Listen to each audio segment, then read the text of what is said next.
What does relational repair look like between you and your conception of God? Hi, I'm Athena. I talk about metacognition through the lens of creativity, discipline, and spirituality. Today we're far into the spirituality portion of things. This video is going to be a little bit more yap than framework, a little bit more inquiries as opposed to concrete steps. I didn't think that this was what I was going to talk about today, but when I woke up this morning, this is what wanted to be expressed. So I'm rolling with it. One of the topics that I've been really fascinated with this entire year is relational repair and restoration. How do our relationships function differently if disposability is not in the picture or is not an option?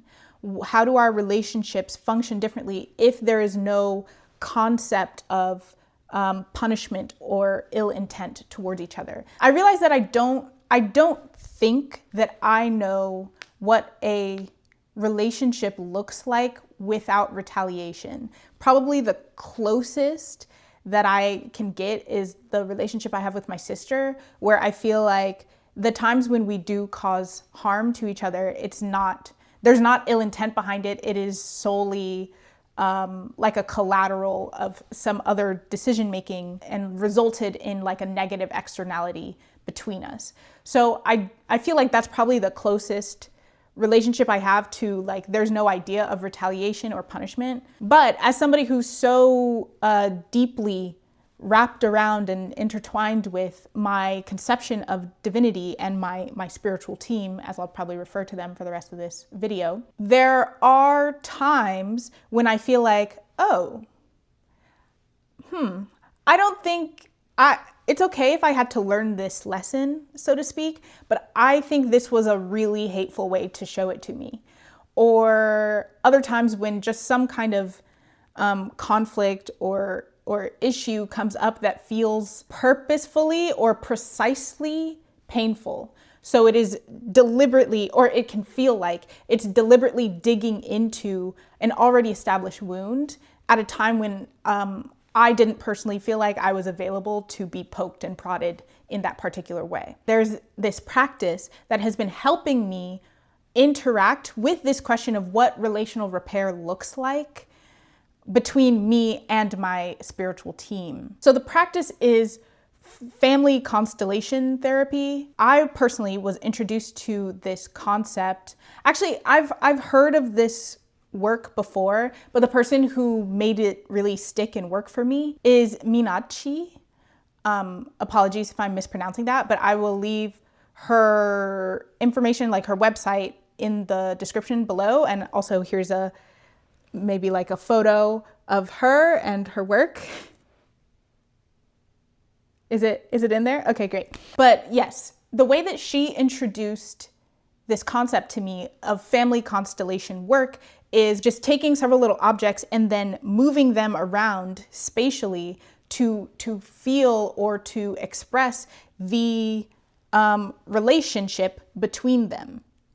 And then, I'm not sure if this was part of the practice or if this is something that I have added for myself. I look at where they are in relationship to each other, and then I move them to a relationship that I feel like is more ideal. Hello, editor Athena here. So I realized that I didn't express some of what I find valuable about the practice. The first thing that I really like about it is that I am a very tactile person. And so when I am experiencing things, going through emotions, it helps me to process and express what I am feeling to move it around in a tactile way. Shifting things spatially really helps me to get clear on what I'm feeling. Emotions are fleeting, but what tends to make them stick is the story or the meaning that we develop around it. And so by putting out my emotions, my feelings in a tactile and visual way, I can see very clearly, explicitly, the story I'm telling. And then I can make a decision from there about whether or not I like that story, how I want to shift it, if at all. So that's one thing. And then the second thing that's really valuable here, which I do intend to go deeper on, but it's not going to happen for this video, is the reminder of your agency. So when I am going through this process and I first lay out what I am feeling and recognize the story that is being told, taking the time to go, okay, well, this is what I want to happen.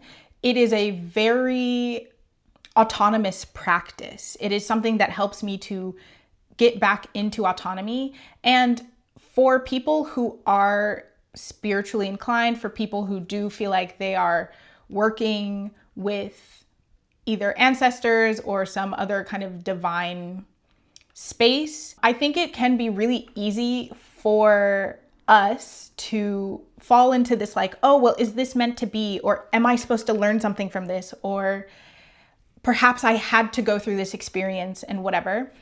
And there is, again, value in building meaning and in the ability to retrospectively look at a negative experience and say, there was something useful or something meaningful to me about that. But for me personally, especially in the last couple of years, I feel that I've spent too much time trying to decipher meaning in experiences beyond the point of utility, beyond the point of it being useful or helpful. And why I've been using this practice so much in the past year or so is because there comes a certain point where like whether or not something was meant to happen is not a useful thought for me. I get really stuck in that loop and then I become passive. I may or may not have said this before, but I have never felt that my life was fully my own, like that I was the only person or entity that my life belongs to. Even if it wasn't spiritual, I would still mean that because my parents are immigrants. And so they did certain sacrifices and have standards and expectations for how I show up and build on what they have created. So it doesn't even have to be like a mystical situation. But one of the things that comes with that feeling of my life is a collaborative effort, I will at times lean back and become passive in my own life. And there are times to be a passenger princess, absolutely, 100%. But more often than not, it is useful for me to define what I want, to be clear about what I desire moving forward in order to help shape my life in that direction, because I'm ultimately the one who's living it. And so I want it to feel good to me. Did I express what I needed to express? Yeah. So the two main reasons why I find family constellation practice useful as a spiritual practice or as a conversation between you and your God, basically, is because number one, it helps to clarify what you are experiencing and what meaning you are creating based off of your experience. And number two, it helps to put you back into your agency so you can decide what you want to experience moving forward. Okay. So as I said, this is unscripted. This is not the video I had intended to record today. I'm just feeling into it, and I do want to share. Yeah, do I? Yes, okay. I do want to share an example of what this looks like. So in my previous birthday, I had a difficult third quarter of my birthday. Basically, what happened was I got stood up by my girlfriend at the time. We are no longer together. And then my parents' friends invited themselves to what was meant to be a dinner with just my family and my girlfriend at the time. And they came in and were poorly behaved. Okay, so that's the context of this conflict or the situation that I did the constellation work on. Okay, so here's just a bunch of little things that I picked up from my room. So I'm gonna use these to demonstrate the family constellation process. I should probably have like a more, professional looking setup about this, but I just can't be arsed. You pick up some objects and then you assign each object a role. The ladybug is my sister. The lizard is me. This llama is my spiritual team. This is my stuff/wounds around my birthday, the triggers that I experienced. So, maybe abandonment or being rushed, whatever. It's like wound up all in there. And this is the conflict. How it felt was like the conflict and my team were basically like stomping on me. And my sister was there to try and provide some support. She's doing what she can. She's like holding my hand. String, I don't know what you want to be, but for some reason you want to be all in it. Maybe this, you know what this can be, is my confusion as to why the fuck any of that was happening the way it was happening. That's what that string will be. And so these two things are kind of like hovering, I would say, in movement. And at times like, you know, like bam, attacking me. This is also something, this is like a practice that I tend to do on my altar or near my altar, because this is also something that I would like bring to prayer, where I'd be like, hey, I think this was effed up that this happened. This is what it felt like, this one, and we'll just have these kind of like there. What I want in general, I would say, is that the conflict is here. Me and my team are together, not just together, hold on, because what I want is I literally want to be on your back. I need y'all to be supporting me for real. This is the situation that I'm trying to get at, okay? Me, the lizard, on the back of my ancestors, quite literally. And this confusion I want out of the picture, or at least untangled. My sister, to be honest, like, my sister's like, how did I get in this? If I could put her in this pocket, that's what I would do. Hell yeah. Okay, now she's on the back of the llama. I'm afraid to move anything, so I can't really show you better.